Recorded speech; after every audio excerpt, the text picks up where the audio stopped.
अब समकोणी त्रिभुज BCD मा हाम्रो CD हाम्रो कति छ 30 सेन्टिमिटर यति गरे अब यसमा के गर्छौं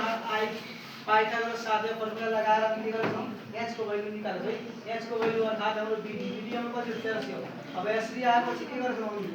s निकालेछौं s निकाल्दाखेरि अर्थ पेरिमिटर के 1500 फेरि हामी s निकालेपछि यो क्षेत्रफल 1 निकाल्छौं s - a s - b s - c total अब यति गरेपछि a1 हाम्रो कति आएछ 30 मिटर फेरि के गर्छौं हामी इनपुट ABD मा अब ABD मा गर्दाखेरि a हाम्रो 13 b 8 र c यति छ यसमा पनि अर्थ पेरिमिटर निकालेपछि 15 अब यसमा फेरि फर्मुला युज लगाएछौं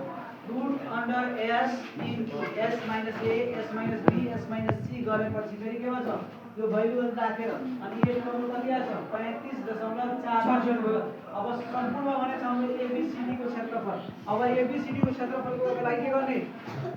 त्रिभुज अर्थात A1 + A2 जोडेपछि हाम्रो ABCD को क्षेत्रफल आउँछ ल